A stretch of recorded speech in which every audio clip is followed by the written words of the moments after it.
له ونشهد أن لا إله إلا الله وحده لا شريك له ونشهد أن سيدنا وحبيبنا ومولانا محمدا عبده ورسوله الذي أرسله بالحق بشيرا ونذيرا وداعيا إلى الله بإذنه وسراجا منيرا فقد قال الله تعالى في كلامه المجيد وفرقانه الحميد أعوذ بالله من الشيطان الرجيم بسم الله الرحمن الرحيم إن الله وملائكته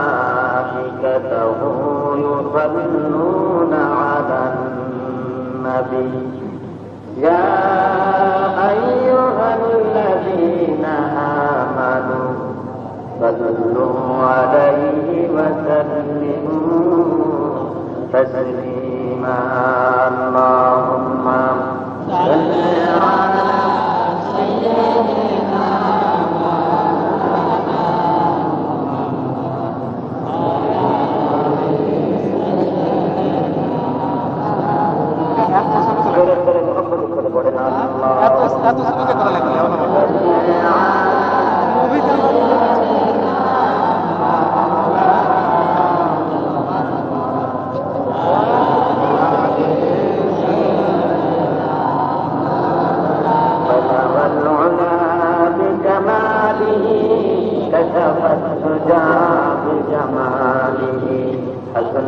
جميع خصاله صلوا عليه وآله بلغ العلا بكماله كشف الدجى بجماله حسنت جميع خصاله صلوا عليه وآله اللهم آمين ربنا ظلمنا أنفسنا وإن لم تغفر لنا وترحمنا لنكونن من الخاسرين رب العالمين লক্ষ লক্ষ মুসলমান একত্রিত হয়ে পবিত্র সিরাতুন নবী সম্মেলনে দরুদ সালাম করে তোমার দরবারে হাত তুলেছি মেহেরবানি করে দরুদ সালাম টুকুন সোনার মদিনায় নবী পাকের রওজা মুবারকে পৌঁছিয়ে দাও রব্বুল আলামিন এ মাহফিলের আয়োজন যারা করেছেন আর শোনার জন্য যারা এসেছেন আমাদের দিন মুসিবতের সময় এ মাহফিল আমাদের সকলের জন্য নাজাতের ওসিলা বানিয়ে দিও আল্লাহ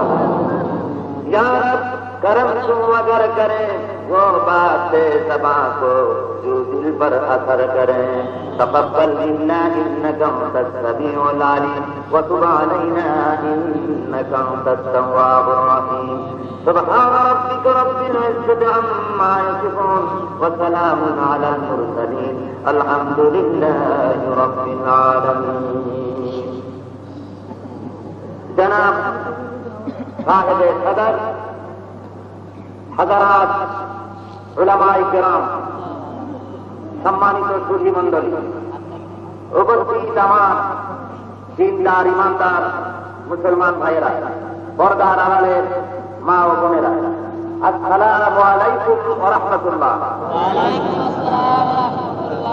আমরা আল্লাহ রাব্বুল আলামিনের দরবারে লাখো কোটি শুকর আদায় করছি যে মহান আল্লাহ আমাদেরকে আজ সিরাতুন নবী মহাসম্মেলন মানিক মেয়া ইউনিয়নের যা জামাত ইসলামী বাংলাদেশ উদ্যোগ নিয়ে আয়োজন করেছেন এই প্রোগ্রামে এই সম্মেলনে আমরা উপস্থিত হতে পেরে আল্লাহর দরবারে শুকর আদায় করছি আলহামদুলিল্লাহ মহব্বতের সাথে জোরে জোরে সবাই বলেন আলহামদুলিল্লাহ বন্ধুগণ আজকের এমন এক মহান ব্যক্তি এমন এক মহান সত্তার পবিত্র জীবনালেখ্য জানবার উদ্দেশ্যে আমরা একত্রিত হয়েছি যিনি সৈয়দুল মুরসালিন আশরাফুল আম্বিয়া রাহমাতুল লিল আলামিন জনাব মুহাম্মদুর রাসূলুল্লাহ সাল্লাল্লাহু আলাইহি ওয়াসাল্লাম বিংশ শতাব্দীর বিজ্ঞানের হিরণময় কিরণে যখন গোটা পৃথিবী উদ্ভাসিত, বিজ্ঞানের সেই বিংশ শতাব্দীর দ্বার প্রান্তে দাঁড়িয়ে সেই মহান ব্যক্তির স্মরণ আমরা করছি, যার কোন একাডেমিক কোয়ালিফিকেশন ছিল না, লেখাপড়া জানতেন না, এমনকি নিজের নাম স্বাক্ষর করতে জানতেন না। এমন এক মহান ব্যক্তির আলোচনায় রত আজকের বাংলাদেশের মুসলমানেরাই শুধু নয়, বরং কি মুসলিম কি অমুসলিম গোটা পৃথিবীর সর্বত্র আজ যে নামটি সবচেয়ে বহুল আলোচিত, যে নামটি সশ্রদ্ধ ঘরে উচ্চারিত, সে নামটি হল শোষিত নির্যাতিত নিপীড়িত জনতার মুক্তির ভিখারী জনাব মুহাম্মদ রাসূলুল্লাহ সাল্লাল্লাহু আলাইহি ওয়াসাল্লাম। কি জন্য আজ জ্ঞান বিজ্ঞানে উন্নত পৃথিবী মুহাম্মদ সাল্লাল্লাহু আলাইহি ওয়াসাল্লামকে স্মরণ করছে? কারণ পৃথিবীর মানুষ, দার্শনিক বৃন্দ, বিজ্ঞানী বৃন্দ, ঐতিহাসিক বৃন্দ সবাই আজ ভেবে হয়রান হচ্ছে, জ্ঞান বিজ্ঞানে চরম উন্নতি লাভ করার পরেও আমরা মানুষকে নৈতিকতার মান বানাতে পারলাম না। চারিত্রিক দিক থেকে মানুষ ক্রমশ অধপতনের অচল তলে নিমজ্জিত। এত শিক্ষা, এত প্রগতি অগ্রগতি, এত কিছু হওয়ার সত্ত্বেও মানুষের জীবনের চারিত্রিক উন্নতি হল না। এই নৈতিকতার অবক্ষয় আমরা এর কোন সমাধান করতে পারলাম না। আর মুহাম্মদ রাসূলুল্লাহ সাল্লাল্লাহু আলাইহি ওয়াসাল্লাম মানুষের তদানীন্তন পৃথিবী বর্বর জাতিকে, কুসংস্কারাচ্ছন্ন জাতিকে কিভাবে তাদেরকে পৃথিবীর বুকে সুপ্রতিষ্ঠিত করেছিলেন সুসভ্য জাত হিসেবে। তাই আজকে তারা ফিরে যেতে চায়, তারা আজকে জানতে চায় মুহাম্মদ রাসূলুল্লাহ সাল্লাল্লাহু আলাইহি ওয়াসাল্লামের আদর্শ। আজকে মানুষেরা মনে করতে পারে যে পাশ্চাত্যে যথেষ্ট শান্তি আছে, সেখানে সভ্যতা আছে, ভদ্রতা আছে, শিক্ষা আছে, প্রগতি আছে। যত অধপতনের অচল তলে নিমজ্জিত হয়েছে বাংলাদেশের জনগণ, যেহেতু আমাদের স্বভাব নষ্ট হয়েছে, তাই এখানকার মানুষের কাছে নৈতিকতার কোনো বালাই নাই। পাশ্চাত্য সভ্যতা, ওয়েস্টার্ন সিভিলাইজেশন বলতে ইউরোপীয় সভ্যতা, পশ্চিমা সভ্যতাকে অনেক নামি দামি বলে মনে করেন যারা, তাদেরকে শুধু আমি স্মরণ করিয়ে দিতে চাই, আজকের আমেরিকা, আজকের ইউরোপ সভ্যতার দিক থেকে কত অগ্রসর হয়েছে। যদি আপনারা দেখতে চান তাহলে আপনারা সেখানে যান, ঘুরে আসুন। আমার দেশের ভাদ্র আশ্বিন মাসে আমাদের দেশের রাস্তাঘাটে কুকুরির যে সভ্যতা, সে দেশের মানুষের সেই সভ্যতা। একবার আজ থেকে 3-4 বছর আগে আমেরিকার নিউ ইয়র্ক শহরে ইলেকট্রিসিটি ফেল করল 2.5 থেকে 3 ঘন্টার জন্য। এই 3টি ঘন্টার ভেতরে গোটা নিউ ইয়র্ক মহানগরী জাহান্নামের অগ্নিকুণ্ডে পরিণত হয়ে গেল। চুরি হলো, ডাকাতি হলো, ছিনতাই হলো, জেনা হলো, ব্যভিচার হলো, এমন কোন কাজ নাই যা সেখানে হয়নি। আমেরিকা দেখিয়ে দিল দুনিয়াকে, আমি কত সভ্য, তোমরা যে আমাদেরকে সভ্য বলো, দেখে নাও কতদূর সভ্য আমরা।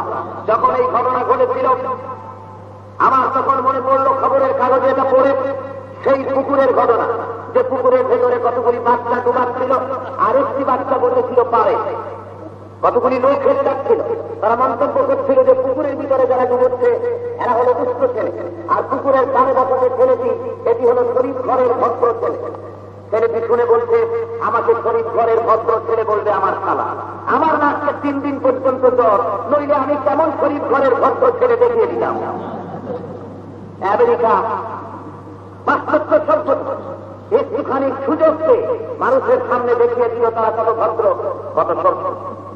সুতরাং আজকে যারা চিন্তাশীল, যারা শিক্ষাবিদ, যারা চিন্তাবিদ, তারা খেয়ে হারিয়ে ফেলছে মানুষের মুক্তির পথ কোথায়, মুহাম্মদ সাল্লাল্লাহু আলাইহি ওয়াসাল্লাম কিভাবে মানুষের মুক্তি সাধন করেছিলেন। অথচ কোনো কলেজ ছিল না, ইউনিভার্সিটি ছিল। যে আদর্শ দিয়ে মুহাম্মদ সাল্লাল্লাহু আলাইহি ওয়াসাল্লাম এই বিরাট পরিবর্তন আনয়ন করেছিলেন তৎকালীন সমাজ ব্যবস্থার ভেতরে, সেটা ছিল কোরআন হাকিম। ধরে বলুন সেটা কি ছিল? কোরআন শরীফ নিয়ে বিরাট পরিবর্তন আনয়ন করেছিলেন আল্লাহর নবী মুহাম্মদুর রাসূলুল্লাহ সাল্লাল্লাহু আলাইহি ওয়াসাল্লাম। আল্লাহ রাব্বুল আলামিন তদানীন্তন পৃথিবী মক্কা নগরীর জন্য অথবা মদিনা বাসীদের জন্য নবী করে পাঠান, আরবি ভাষা ভাষীদের জন্য নবী করে পাঠান, বরং মুহাম্মদ সাল্লাল্লাহু আলাইহি ওয়াসাল্লামকে আল্লাহ রাব্বুল আলামিন বলছেন, নবী আপনার পরিচয় জনসমক্ষে পৃথিবীর মানুষের সামনে ভাবে পেশ করুন। قل يا أيها الناس إني رسول الله إليكم جميعا। হে মানব সকল, আল্লাহ বলেন বলুন হে নবী, হে পৃথিবীর মানুষেরা, আমি তোমাদের সকলের জন্য আল্লাহর পক্ষ থেকে রাসূল হয়েছি। হুজুর বলছেন আমি এসেছি বহিষ্কৃত মুআল্লিমান, আমি শিক্ষক হয়ে এসেছি পৃথিবীর বুকে। আল্লাহ রাব্বুল আলামিন গোটা পৃথিবীর মানব মণ্ডলীর শিক্ষক হিসেবে পাঠালেন যাকে, তার নাম মুহাম্মদুর রাসূলুল্লাহ সাল্লাল্লাহু আলাইহি ওয়াসাল্লাম। মুক্তি জিন্দেগীর নবুয়তের দায়িত্ব পাওয়ার পর থেকে নিয়ে 23 বছর ধরে তিনি মানুষ তৈরি করেছিলেন। এমন একটা বাহিনী গঠন করলেন যে বাহিনী পৃথিবীর বুকে আল্লাহর দেওয়া বিধানকে কায়েম করে মানুষের তৈরি করা আইন ও কানুনকে, মানুষের তৈরি করা অর্থনীতি, সমাজনীতি, রাজনীতিকে পুনরুত্থাপিত করে ইসলামকে পৃথিবীর ভূমিকা প্রদান করতে পারেন, এ দায়িত্ব দিয়ে রাসূলকে পৃথিবীর বুকে পাঠানো হয়েছে। কোরআন শরীফ বলছে, والذي أرسل رسوله بالهدى ودين الحق ليظهره على الدين كله وكفى بالله شهيدا। আল্লাহ রাব্বুল আলামিন তার রাসূলকে দ্বীনে হক, সত্যের বিধান সহকারে পৃথিবীর বুকে পাঠালেন, যাতে করে মানুষের তৈরি করা আইন ও কানুনের উপরে ইসলামকে তিনি বিজয়ী করে দিতে পারেন।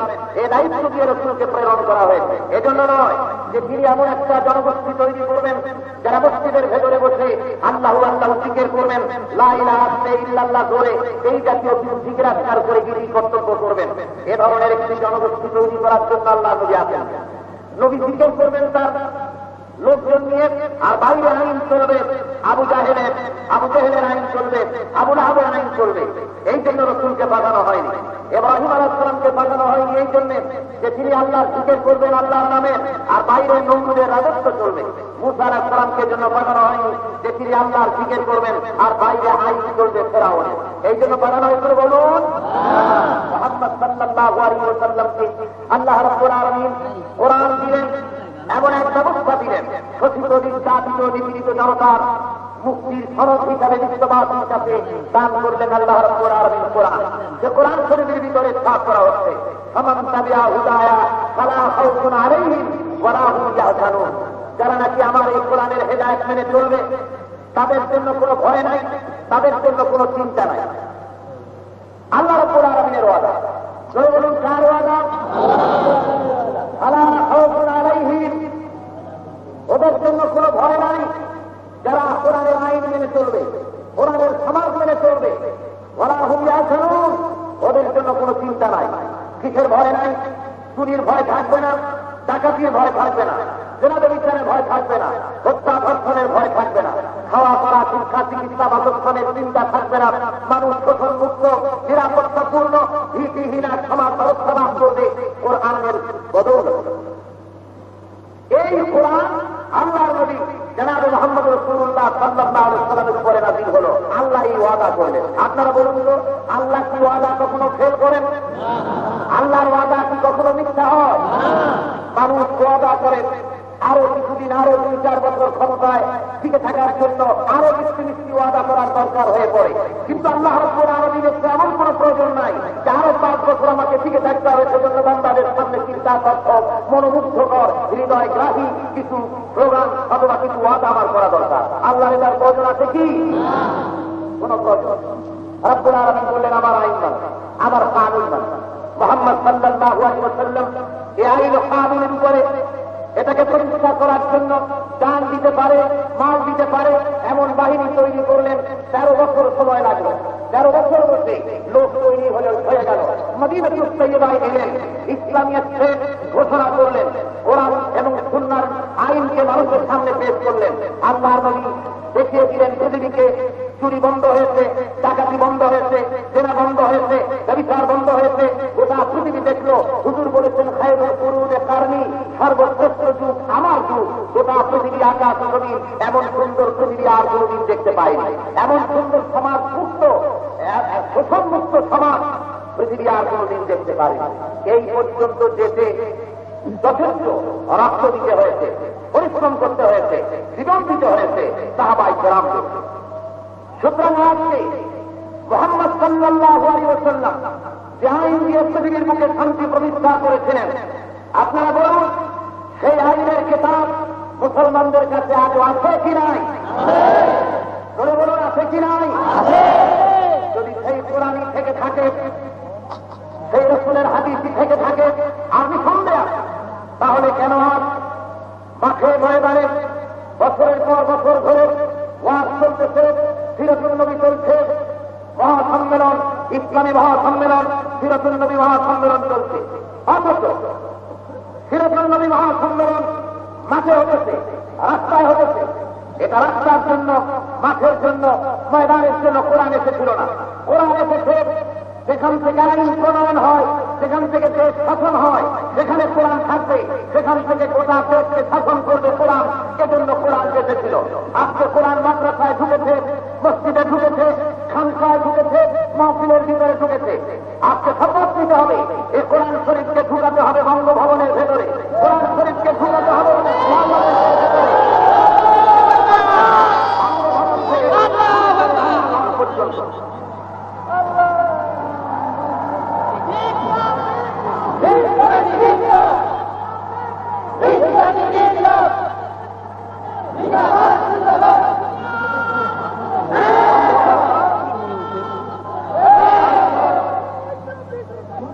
লজ্জা হয়, দুঃখ। গোটা পৃথিবীর বুকে দ্বিতীয় বৃহত্তম মুসলিম দেশ বাংলাদেশ, যে দেশে আজকে কোরআনের কথা ওয়াজ করা লাগে এবং শাসকবৃন্দ ইসলামের কথা সুবিধা বুঝে মানুষের সামনে পেশ করেন নিজেদের স্বার্থ। যেমন সিরাতুন নবী সম্মেলন যখন হয়, তার উপরে দাঁড়িয়ে সেখানে বক্তব্য হয় রাসূলের আদর্শ ছাড়া জাতির মুক্তি নাই, কল্যাণ নাই। আবার কিছুদিন পরে দেখা যায় গৌতম বুদ্ধের জন্মবার্ষিকী উদযাপন হচ্ছে, সেখানে দাঁড়িয়ে বলা হচ্ছে গৌতম বুদ্ধের অহিংস নীতি ছাড়া জাতির কোন মুক্তি নাই। আবার ইসারা গোলামের জন্মবার্ষিকী উদযাপনের জন্য সেখানেও কথা হচ্ছে। আমরা দেখতে পাই কখনো দেখা যায় বাইতুল্লাহ শরীফ তওয়াফ করছেন তিনি, কখনো দেখা যায় মদিনা মুনাওয়ারায় রওজায়ে আতহারে দাঁড়িয়ে জিয়ারত করছেন, আবার কখনো দেখা যায় দুর্গা পূজার মণ্ডপে দাঁড়িয়ে আছেন। এই ধরনের নীতি যারা, এই অনুসরণ যারা করবে, জাতীয় কথা যারা বলবে, তাদের মুখে ইসলামের কথা কেমনে শোভা পায় আমার বুঝে আছে। আমি সেজন্য আজকে আপনাদের সামনে বলতে চাই, দেশের 90% মুসলমান যে দেশে, সেই দেশে ইসলামের জন্য মানুষের কাছে ওয়াজ করতে হয়। এর থেকে দুঃখের বিষয় কি হতে পারে? আজকে মানুষের সামনে ফতোয়া দেওয়া হচ্ছে দেশের বুকে চলবে ধর্মনিরপেক্ষ ব্যবস্থা, ধর্মভিত্তিক ব্যবস্থা দিয়ে দেশ চলতে পারে না, এমন ফতোয়া কোন সাপ্তাহিক পত্রিকা পর্যন্ত প্রদান করছে সেই দেশে, যে দেশের 9.5 কোটি তাওহীদি জনতা বাস করে। আমি বলতে চাই, ধর্মনিরপেক্ষ ব্যবস্থা বাংলার জমিনে চলতে পারে না।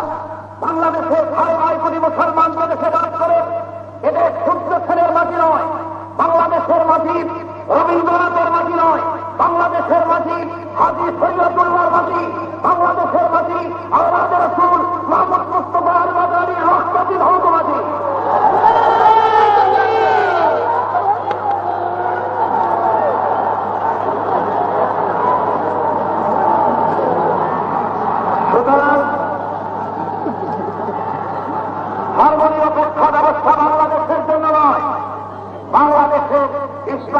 ব্যবস্থায় কায়েম হবে, তার প্রমাণ আজকের মাহফিল, তার প্রমাণ বাংলাদেশে আনাতে কানাতে সর্বত্র মুসলমানেরা প্রস্তুতি গ্রহণ করেছে।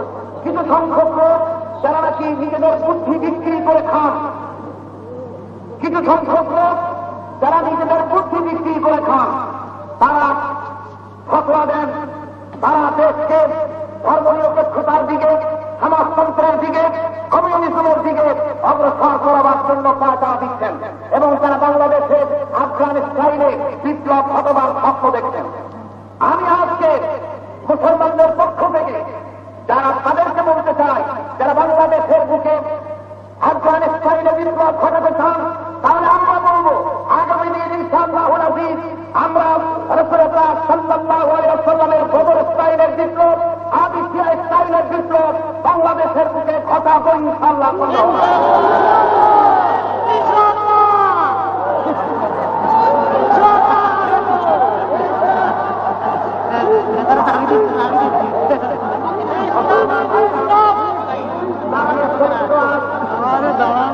চরিত্রকে ধ্বংস করে দেওয়ার জন্য, জাতির চরিত্র ধ্বংস করার জন্য হাজারো প্রচেষ্টা চলছে। সিরাতুন নবী জলসা করে, ওয়াজ মাহফিল করে, তাফসীরের মাহফিল করে জাতীয় চরিত্র কিভাবে আপনি রক্ষা করবেন? আজ যদি মাহফিলে কয়েক লাখ লোক এ মাহফিলে উপস্থিত হয়ে থাকেন, তাহলে এর তো কয়েক পূর্বে ছিল বসে আছে ভিসিআরের সামনে, টেলিভিশনের সামনে এবং সিনেমা রূপালী পর্দার সামনে। কথা ঠিক না মিথ্যা? সেখানে বসে জাতির চরিত্র ধ্বংস করার জন্য হাজারো প্রচেষ্টা চালানো হতো। জাতীয় চরিত্র বিনষ্ট করার জন্য যুবক যুবতীকে পাশে বসানো হয়েছে। এরপরে যৌন আবেদনমূলক পত্র পত্রিকা দিয়ে তাদের যৌন সুরসুরি দেওয়া হচ্ছে। গতকাল আমার খিলগার মাহফিলে এ ধরনের 12টি পত্রিকায় অগ্নি সংযোগ করা হয়েছে। যে সমস্ত যৌন আবেদনমূলক পত্র পত্রিকা দিয়ে জাতির চরিত্র ধ্বংস করার দায় তারা চালানো হয়। শুধু তাই নয়, এরপরে তারা যেন যৌন সুরসুরি লাভ করার পর যৌন মিলনে কোনো বাধাগ্রস্ত না হয়, সেজন্য রেডিও এবং টেলিভিশন প্রত্যেক রাত্রে অনুষ্ঠানের মধ্যে জাতিকে স্মরণ করিয়ে দেয়, বুদ্ধিমানের মতো কাজটি করুন, সঠিক কাজটি করুন। এভাবে করে গোটা জাতির চরিত্র নষ্ট করার জন্য হাজারো প্রচেষ্টা করা হচ্ছে। শুধু তাই নয়, আপনারা শুনেছেন, পত্রিকায় দেখেছেন, গতকাল আমি আলোচনার মধ্যে বলেছি, 1 জানুয়ারি উদযাপন করার জন্য হোটেল সোনারগাঁও, যে দেশে 9.5 কোটি মুসলমান বাস করে, সেই দেশের রাজধানীর বুকে হোটেল সোনারগাঁর ভেতরে সেখানে আবিদার ফ্যামিলির লোকেরা এসে 1500 টাকা দামের টিকিট করে তার ভিতরে মদ পান করেছে, সেনা বিচার করেছে। সে দেশের মুসলমান দেশে রাজধানীর বুকে এইভাবে যদি মদ পান করা হয়, হোটেলে সেনা বিচার তৈরি করা হয়, আর সেই দেশের রাষ্ট্রপ্রধান যদি ইসলামের কথা বলে, এর চাইতে মুনাফিক আর কিছু হতে পারে না।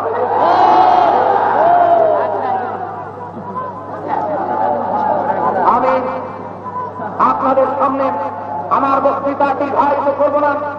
আমি আশা করব আগামী দিন বাংলাদেশের মুসলমানদের জন্য বিরাট পরীক্ষার দিন।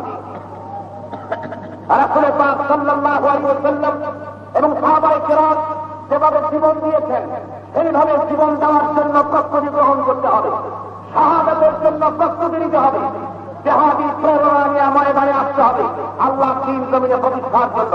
এবং সেজন্য প্রয়োজন রয়েছে ঐক্যবদ্ধ হওয়া, ওয়াতাসিমু বিহাবলিল্লাহি জামিআন ওয়া লা তাফাররাকু। ঐক্যবদ্ধ হয়ে যাও, নিজস্ব প্ল্যাটফর্মে একা এক জায়গায় বসে কথা বলো না, ঐক্যবদ্ধ হয়ে যাও সমস্ত মুসলমান যারা আল্লাহ দ্বীনকে জমিনের উপরে প্রতিষ্ঠা করতে চাও। এজন্য ইত্তেহাদুল উম্মাহ বাংলাদেশ বিগত 4 বছর ধরে বাংলাদেশে যে খেদমত করেছে, যে মেহনত করেছে, তার ফলে আলহামদুলিল্লাহ মানুষের বিভিন্ন ইসলামী মহলগুলি নিজেদের মধ্যে ঝগড়াঝাটি আর ফতোয়াবাজি আলহামদুলিল্লাহ বন্ধ হয়ে গেছে করে বলেন আমি আলহামদুলিল্লাহ। পারস্পরিক সৌহার্দ্য এখন বাড়তেছে। ইত্তেহাদুল উম্মাহর বার্ষিক সম্মেলন আগামী ফেব্রুয়ারি মাসের 8 এবং 9 তারিখে। এই মহা সম্মেলনে আপনাদের যে দাওয়াত দিচ্ছি, সেই দিন আপনারা উপস্থিত হবেন। ইনশাআল্লাহ আরো জরুরি কথা বলা হবে এবং আগামী দিনের জন্য সমস্ত মুসলমানদেরকে ঐক্যবদ্ধ হয়ে আল্লাহ দ্বীন বাংলার জমিনে প্রতিষ্ঠার লক্ষ্যে আমাদেরকে ঐক্যবদ্ধ হতে হবে। যদি প্রয়োজন হয় জান দেওয়ার, যদি প্রয়োজন হয় ছেড়ে দেওয়ার, যদি প্রয়োজন হয় বুকের রক্ত রাজধানীর বুকে ছেড়ে দেওয়া, আপনারা প্রস্তুত থাকবেন সেজন্য।